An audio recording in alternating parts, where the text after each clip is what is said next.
Hi partners, Naushad accurate. Saudi withholding ടാക്സിനെ കുറിച്ചുള്ള നമ്മുടെ സീരീസിന്റെ അവസാന ഭാഗമാണിത്. വിത്തോൾഡിംഗ് ടാക്സ് നിയമലംഘനങ്ങൾക്കുള്ള പിഴകളെയും ശിക്ഷകളെയും കുറിച്ചാണ് ഇന്ന് നമ്മൾ സംസാരിക്കുന്നത്. വിത്തോൾഡിംഗ് ടാക്സ് നിയമലംഘനങ്ങളെ പ്രധാനമായും നമുക്ക് രണ്ടായി തരംതിരിക്കാം.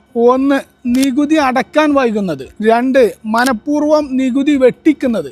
ആദ്യമായി നികുതി അടക്കാൻ വൈകിയാലുള്ള പിഴ അഥവാ ഡിലേ ഫൈൻ എന്താണെന്ന് നോക്കാം. നിങ്ങൾ പിടിച്ചുവെച്ച നികുതി കൃത്യസമയത്ത് അടച്ചില്ലെങ്കിൽ അടക്കാത്ത തുകയുടെ മുകളിൽ വൈകുന്ന ഓരോ 30 ഡേയ്സിനും 1% എന്ന നിരക്കിൽ പിഴ ഈടാക്കുന്നതാണ്. നിങ്ങൾ അടയ്ക്കേണ്ടതിലും കുറഞ്ഞ തുകയാണ് അടച്ചതെങ്കിലും ഈ 1% പിഴ ബാധകമാണ്. ഇനി രണ്ടാമത്തെയും കൂടുതൽ ഗൗരവമേറിയതുമായ നികുതി വെട്ടിപ്പിനുള്ള പിഴ അഥവാ ഫ്രോഡ് പെനാൽറ്റി എന്താണെന്ന് നോക്കാം. നികുതി വെട്ടിക്കുക എന്ന ഉദ്ദേശത്തോടു കൂടി തെറ്റായ വിവരങ്ങൾ നൽകുകയോ വിവരങ്ങൾ മറച്ചു വെക്കുകയോ ചെയ്താൽ അത് വലിയ പിഴക്ക് കാരണമാകും. ഇത്തരം സാഹചര്യങ്ങളിൽ അടക്കാത്ത നികുതിയുടെ 25% വരെ പിഴ ചുമത്താവുന്നതാണ്.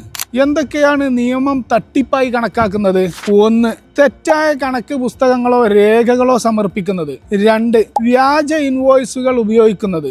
മൂന്ന്, സാഡ്കയുടെ പരിശോധനയ്ക്ക് മുമ്പ് രേഖകൾ നശിപ്പിക്കുകയോ ഒളിപ്പിക്കുകയോ ചെയ്യുന്നത്. ചുരുക്കത്തിൽ കൃത്യസമയത്ത് ശരിയായ നികുതി അടക്കുന്നതും കൃത്യമായ രേഖകൾ സൂക്ഷിക്കുന്നതും നിയമപരമായ ഒരു ബാധ്യതയാണ്. ഇത് നിങ്ങളെ ഇത്തരം വലിയ പിഴകളിൽ നിന്നും സംരക്ഷിക്കും. ഈ പറഞ്ഞ എല്ലാ കാര്യങ്ങളിലും മികച്ച സേവനം നിങ്ങൾക്ക് നൽകാൻ അക്യുറേറ്റ് അക്കൗണ്ടിങ്ങിന് കഴിയും. ഇക്കഴിഞ്ഞ 20 എപ്പിസോഡുകളിൽ എന്താണ് വിത്തോൾഡിംഗ് ടാക്സ് എന്നും അതിൻ്റെ നിയമങ്ങൾ, നിരക്കുകൾ, നടപടിക്രമങ്ങൾ എന്നിവയെക്കുറിച്ചും വ്യക്തമായ ഒരു ധാരണ ലഭിച്ചു എന്ന് വിശ്വസിക്കുന്നു. അടുത്ത ഒരു വിഷയവുമായി നമുക്ക് വീണ്ടും കാണാം.